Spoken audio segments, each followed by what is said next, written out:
let's get ready to take our testimonial games up to the next level with Tracy Phillips.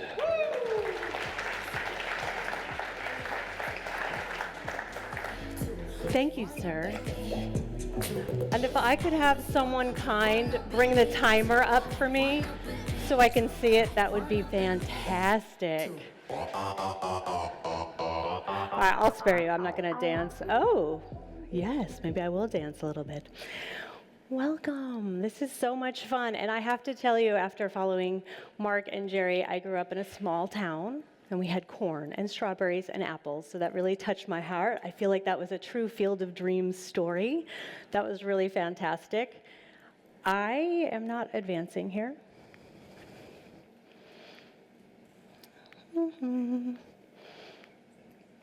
Nope, one more back if you don't mind. Maybe I went too far. Nope, nope, nope, nope. Hold on, we're good there. Oh, I'm giving a little bit away here. Hold on. We'll just keep going back into the beginning. So this is the presentation backwards. Or am I? No, I'm going the wrong way. Can you guys just start me back at the beginning and we'll do the thanks. So what I'm going to share, they can put up the first slide of baby Tracy, but I like to share fun facts about myself because I like to get to know you, and I think it's really fun rather than asking you, what do you do, where are you from? I like to say things like, tell me something interesting about yourself. And when we get to the end, if I have enough time, I want to share a couple other fun facts. But the first fun fact is that I have never had a bad haircut as an adult. And I say adult because I am a child of the 70s, and as you can see here, and there, that is terrified Tracy. I am terrified at 6 years old of my mother's styling skills, and I'm terrified for a reason. So as an adult, I've never had a bad haircut. And it's because I have a foolproof way of finding the best stylist in any city. And it's not Google reviews, and it's not Instagram before and afters. Do you want to know what it is? Okay, I'm at Meijer or at the bank, and I see a woman with a hair texture similar than mine, and I walk up to her, and I say, you might want to write this down, who does your hair? I know, right? And she tells me, but the thing here is that is referral, a walking referral. She's walking trust. And I know that I can trust her. And I have a funny story. There was a small blip in Boise where I saw a woman with great hair. And I was like, oh my gosh, who does your hair? And she's like, Megan's kind of a bitch. But she does great hair. And I was like, I don't care if Megan's a bitch. Your hair looks great. My hair will look great. That is trust. Okay, what am I doing wrong here? Oh, there it is. Okay, and trust is so important. Who remembers Sesame Street? I'm aging myself. Yes, right? Today is brought to you by the letter M for Meraki. Well, today is brought to you by the word trust. And trust is so important because your customers won't buy until they believe. And the Edelman Trust Barometer, you all are super familiar with them, right? Well, they're actually an agency that measures consumer trust. And they say 88% of consumers say that trust is the deciding factor in whether they do business with a company. Trust. And so all of you here have probably heard that marketing triad, know, like, and trust. You have to build it, they have to know you, they have to like you, they have to trust you. Well, I think that's BS. Because I don't need to know you to buy from you. I don't need to like you, enter Megan, the bitchy hair stylist, right? But I need to trust you if I'm going to buy from you. And this is really important. So while we're talking about trust, you may be thinking, but Tracy, why are you qualified to be our benevolent leader today? Why should I trust you? And I'm so glad you asked. You are a really intuitive audience. I'll answer that for you. And it's because I have been in the pro video world for 23 years. Yes, I started when I was 10. And I am an Emmy-nominated, not Emmy-winning, just right out of my grasp, video pro, an award-winning interviewer, and I have worked with hundreds of clients, and we have produced thousands of videos. I am the proud owner of Testimonial. I'm going to let that sit there for a minute because I realize it does sound dirty. It's a great story to ask me later. I know that. Now you can't unhear it. But what we do is remote video testimonials. And the business was born because we had so many clients who realized the power of video testimonials. There's nothing more powerful than seeing someone who is already experiencing that and having them say it on camera, which in comes the problem of it's a lot of effort. It's a lot of ouch, right? It's hard to collect them. It's hard to edit them. It's hard to get people to say yes. And so we bridged that gap by creating a fully remote video testimonial program. And so today, I'm going to tell you it is worth the effort. And so we're going to go from blah to bam. I promise not to do that too many times today. This is the anatomy of a great testimonial. And this is how you are going to turn your happy customers. You all have happy customers. But we need to then turn them into your most powerful sales tool. So why do video testimonials work? I have a little slide issue there. I think that's going from Canva to PowerPoint, but that's okay. I'll just read them for you. Why do video testimonials work? Well, the short answer is it's a transfer of trust. It's a transfer of emotions. And there is no better way to illustrate this than with a 1980s rom-com. Who here has not seen, oh, I know you've seen it. Who here has not seen When Harry Met Sally? Oh, good, I see some hands, thank you. So if you have, let me set the scene for you. I saw a hand up over here, so I'm going to set the scene for you. And that is, it's a 1980s rom-com. As with most rom-coms, there's a complicated romantic problem, right? Like it goes on for years and years. But this is Sally Field, Billy Crystal, Harry, Sally, and they are in a New York City restaurant. And Billy Crystal says to Meg Ryan's character, I would know if a woman is faking an orgasm. And she's like, really? And then Meg Ryan proceeds to have the most epic orgasm on screen for 1 minute and 10 seconds. But the funny part about this is that when she's done, the waiter comes up to the woman sitting next to her. For those who are trivia fans, that's Rob Reiner's mom. And the woman looks at Meg Ryan and says, I don't have what she's having. I want an orgasmic sandwich. And we want your customers to say, I want what she's having.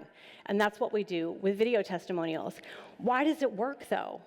Well, we have these little brain cells called mirror neurons, and they attract and absorb the feelings we observe, and they make us feel connected to what we're watching. And I'm going to emphasize watching because your written-only text reviews are good, and they are necessary, but they do not reign supreme because it's hard to really trigger those mirror neurons, and they can be faked by AI.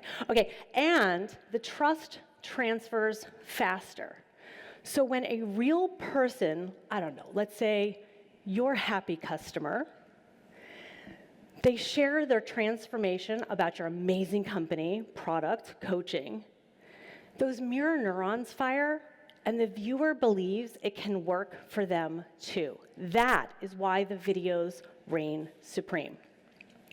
So when we talk about blah versus bam testimonials, blah doesn't just mean they're rambling or anything like that. It's not necessarily about what they're saying. It's about the emotion and them not connecting. And we need them to connect. So again, I'm a visual learner. So let me show you a before and after. We had permission from someone hired us, and then we were able to get the before footage of what she attempted on her own. And this is Derek, and Derek was very nice to let us use the footage. So we're going to just less than a minute. I'll watch with you. I sat in on one of the intensive sessions and was quite impressed with the guest speakers and things that I heard, and it intrigued me enough to get involved with the weekly program.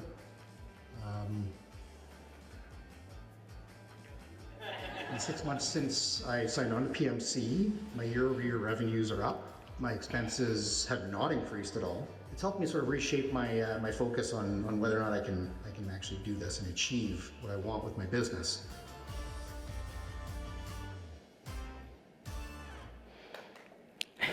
Thank you very much. No, so the difference here, again, isn't just about what he's saying, although that's bad and it's rambling, and he admitted that. When we showed him the after, he's like, yes, that's what I wanted to say. And so there's a couple things going on here. He's disconnected. He's far away from the screen. He's got a blurred out background. For those of you who use blurred out backgrounds, people don't trust you because they think you're hiding something. You probably are hiding something. He was hiding a hot mess of a basement down there, right? He's not lit well. He's rambling. It goes on and on and on and on.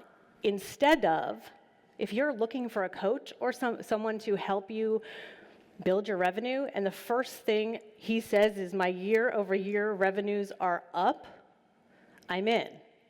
Those mirror neurons have fired, and I'm like, I want what he's having, right? And so before you jump in, you're like, yeah, I got it. Interview them, make sure I can see them, ask them things so a lot of emotion comes out. I don't want you to hop on a direct train to Blawtown. And here are two things I do not want you to do, pretty please. The first is I do not want you to simply ask your customer or client to drop a video for you. I know, it makes me so angry. The second is ask your customers to use a testimonial app. If you didn't even know that there were testimonial apps out there, let it out of your pretty head. Don't use them. Don't try it. All of our clients that have come to us and like, can you do anything with this? And I'm like, hell no. We can't do anything with it. The main reason I don't want you to do this is it's mean. It is mean to your customers. Your customers, happy, I love you. They do not love video. 99.9% of people don't love just trying to drop a video, right? And so you're putting the onus of creating a video testimonial on them. And now instead of a happy customer, they are a disengaged, overwhelmed customer who is like, oh, you know what, I would love to, but I thought maybe I would call the IRS, and then when I'm off with them in 3 hours, I thought I would organize my sock drawer. That's right. Yeah, that's right. So don't do that. So what do you do instead? I'm so glad you asked again. Well, what we want is, I'm going to pull back the curtain and show you exactly what we do at Testimagical HQ. There is no HQ. We all work remotely, but it's fun to say. And so this is the story to sales approach, and this is how we turn those happy customers into those powerful sales tools. And the first part of it is the ask, because we need that ask to be fast, and we need people to say, easy yes. Right? And so how do we get an easy yes? We make it easy for them. So whether you're texting them, DMing them, or we have our clients send the initial email, it's literally the only thing our clients have to do is send one email in the beginning, and then they're in our world. But that ask needs to be done properly. And so I call this the elements of the ask. And the first thing is you need to have an inclusive hook. So if you're doing this DM or text style, do this and then skip some space so they don't see video yet, right? And so what we want to do is have an inclusive hook. You have been chosen. You have been handpicked. We would love to highlight your story. I don't want you to start with, how many people have gotten one of these? We're collecting video testimonials, right? Because remember, the IRS is waiting, the sock drawer is waiting. Don't do that. Now, we're not bait and switch here. Right away, then you're going to say, it's a video testimonial, but we've got you. This is a support, right? We've got you. We've got everything. Tell them how quick and easy the process is going to be. We never interview anybody more than 20 minutes. They are never on with us for more than 20 minutes. We let them know that. It's just a quick 20-minute interview. We've got you. And then you have to emphasize no notes, no prep. You can't get it wrong, because this is how we're teaching you to do this. You're going to support them throughout the entire process. And then make sure you include a link. Make it easy, not back and forth, are you interested? Yes, because then again, remember the IRS and the sock drawer, like don't let them get away. Give them a link. And I have a pro tip for you here, because when we open our calendar, we only do it for 2 weeks, and we set a deadline. Hey, we're trying to collect all the interviews by July 15th. Because if you don't, and you open your calendar for 3 months, Guess when everybody is going to book that call? Yeah, I hear it at the front desk. You've tried, I know. And so once they have said yes, and they will easily say yes once they know they're going to be supported, then I have what I call the we've got you workflow. From the minute they sign up to the minute they show up, they are supported throughout the whole thing. The first thing they see is a link to a video, meet your interviewer, what to expect during the interview. It's a super short video. Here's what to expect. Then they get a PDF of how to look great on camera. I love watching footage because I know who has opened this email because they're wearing a pop of color. They're wearing a jewel tone. And I giggle a little like, it works. And again, all of this is automated. We don't send this each time. It's just part of the automation. Then they get the, not a just basic, hey, see you in 24 hours. No. Remember, nothing, you don't have to prep for anything. We're so excited. And then 30 minutes before, they get the, I'm really excited to meet you and learn more about your story. So the minute they booked, the minute they show up on the interview, they feel comfortable. And I have to talk about Amy. I'll do it quickly. But Amy she's a psychologist who has a membership for other psychologists. And Amy tried to get her own video testimonials. Her membership has thousands of psychologists in it. And she asked them to just drop a video testimonial, to which she got, how many responses do you think she got? That's it, not even one. You got it back there, the goose egg. Goose eggs. She did not get one back. And then later, when she hired us, she said, you know, psychologists by nature are kind of introverts. And I was like, oh, Amy, they're not going to send anything back. So then she hired us, and she said, the video testimonials not only make me look good, they make me money. We get verifiable feedback from incoming customers that the videos move the needle for them to join. And so her onboarding team members were saying like, oh, this person mentioned Jessica, and this person mentioned Lisa's video. So their mirror neurons were connecting with the people who were actually already in the membership, and Amy was able to 3x her subscriptions just from adding video testimonials. The video testimonials are so important, but the interview is where that magic happens. So this is where we turn your customers into storytellers. Right? We want them to tell their stories and feel comfortable. And the way we do this, oh, wait, I have another pro tip. So try and use a third-party interviewer because people will open up more with someone they don't really know. So if you have like a team member or someone like that that can do it, if you are the person doing the coaching and you're doing the interviewing, they're going to try and answer what they think you want to hear, not what the story, the actual transformation. Now we move on to, once you're in the interview, how do you get them to feel comfortable? How is that? Well, they're supported, right? And I don't mean comfortable, they're in their Barcalounger, but they are in their own space, whether that be their office, their home, or maybe even their car. That's fine. But we also want them to trust they're in good hands and appear trustworthy. And I had a client once say, like, how do you make someone appear trustworthy? Well, when we saw Derek before and Derek after, it's the lighting, it's the framing. Video is a close-up medium. We connect to that, bring them in, right? Not way far back. And the most important thing that you can do to help someone appear trustworthy is their eye line. Right? Shifty Sally, I don't trust her. Right? We want them looking directly in the camera. When we do interviews, we never interrupt unless their eye line goes off. And we'll just say like, hey, that was so great, but do you mind doing that again looking into the camera? It's a conversation. And so Rebecca Mountain is the person who did Derek's first interview. So she's a high-performance coach, speaker, has a certification program. And again, the email I got from her was hilarious because she sent me Derek's before video. She had heard I do video testimonials, and she's like, this sucks, right? It sucks. And I was like, it totally sucks.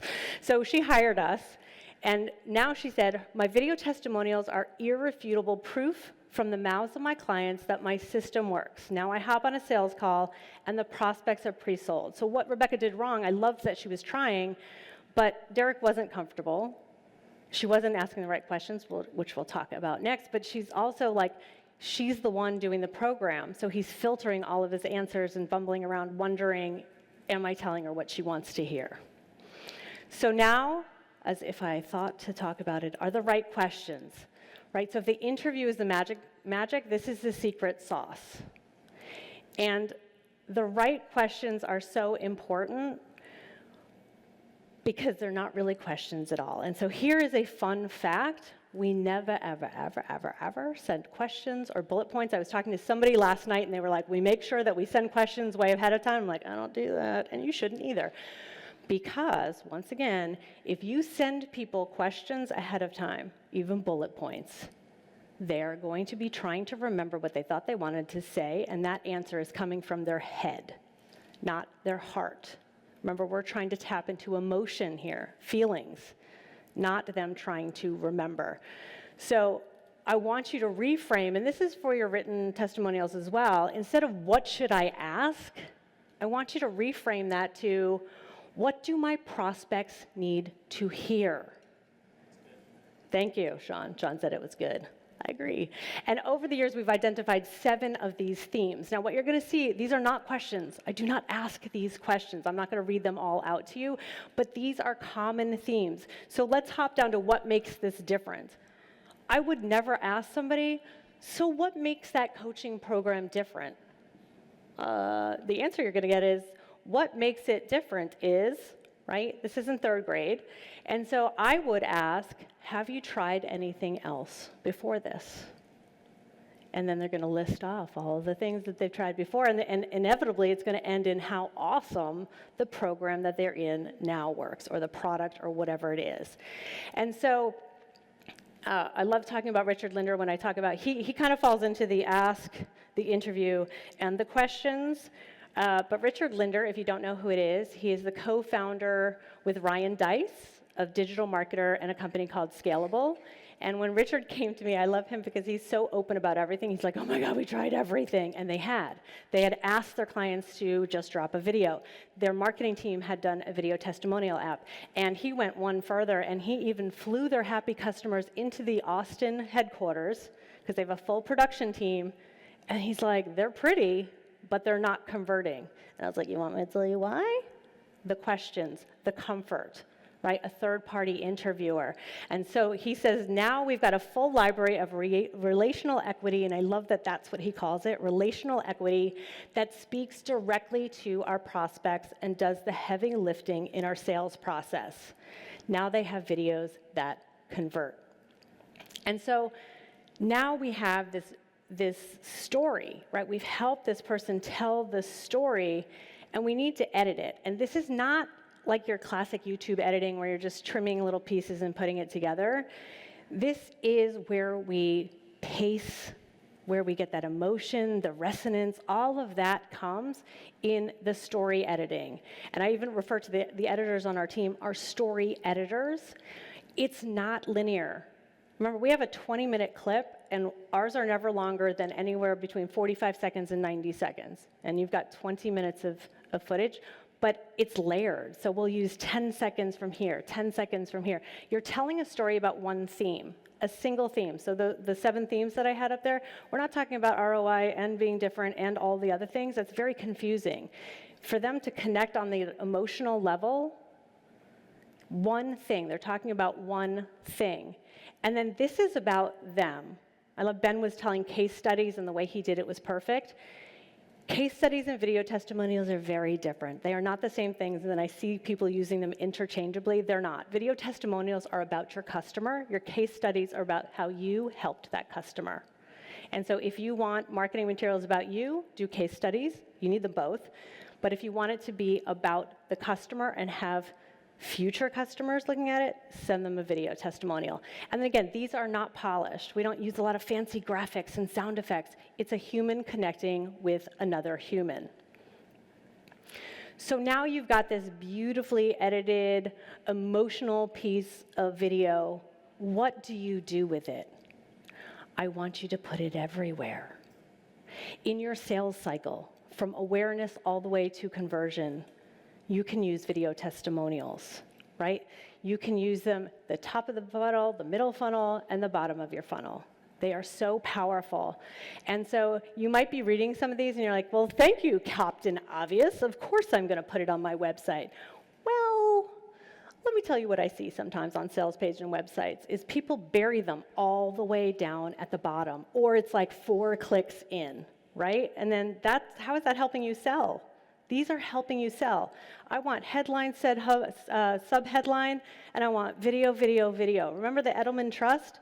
88% of people are basing it, they're buying on trust. We need to trust you, right? Social media, these do so well as ads. So many times ads managers hop on with us. And they're doing, they know the objections, they know the themes. They're like, we really need somebody to say something around this. Great. We can easily get someone to talk to about that. Proposals, if you are sending out proposals, this is how I get picked for speaking, and I do corporate training and that type of thing. I have proposals on there being like, Tracy's really entertaining. I call it edutainment, right? Well, that's different than the person who just sent in a flat proposal. And then influencer marketing is not what you think. We're not hiring influencers. I see Austin getting a little nervous, like, wait a minute, we talked about that. We don't do that. No, we don't do that. And the influencer is the person that you've interviewed. They are your happy customer, right? They're the person saying, I love you so much. And 10 out of 10 times when we're on an interview, because they've been supported, because they know they are going to look great, sound great, they feel great about the video now. Wow, they don't want to go call the IRS, right? They're like, hey, am I going to get to see the video? Can I share the video? Can I share the video? Yes, you can share it everywhere, right?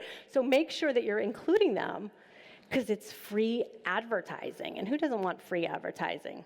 So while we're here, last pro tip is you have 20 minutes of footage, download that transcript, give it to your marketing team, and use the actual words that your actual customers have used for your sales and marketing copy. Again, our ads managers that we work with, they're taking the rest of the interview and creating some of the copy for the ad from what the people actually said. There's so much you can use from here. And so you've learned the art and science of a video testimonials, but I just need to really hit it home that buyers believe buyers. When you say it, it's marketing, and we are all overwhelmed by a lot of marketing. But when they say it, your happy customers say it, it is sales. Cha-ching, cha-ching, little sound effects for everybody. So if you're thinking, well, Tracy, I want stories that sell, I'm like, yay, let's connect. You might have noticed I'm a little bit of an extrovert, but I really do love connecting with people. And so that QR code goes directly to my calendar. Nobody else is not a team member, and we can chat. What are video testimonials, or I call it your trust engine? What other videos do you need in your business to build trust? And because I am on time, I'm going to share some more fun facts. First fun fact, obviously, child of the 80s, right, growing up there, is Bon Jovi. I lived in Bon Jovi's house for 2.5 years. Rumson, New Jersey, not with him. I did not live with him there. But boy, do I have some fun story about that little guy's house. The second fun fact, and I love asking people this, some of the speakers, they're like, that's weird, she's asking me what my first concert was. Where are you? You know who you are? I ask this all the time because I think it's super fun. Will, right? Foreigner. Well, mine was Ozzy Osbourne, 1986. You're thinking, this feels off-brand, right? Well, great story there, and I want to talk to you about it when we meet in person. You have all been so fun, and I really do. I'm so excited. I'm an open book. Please come up to me, ask me questions, and I'll see you down on the floor.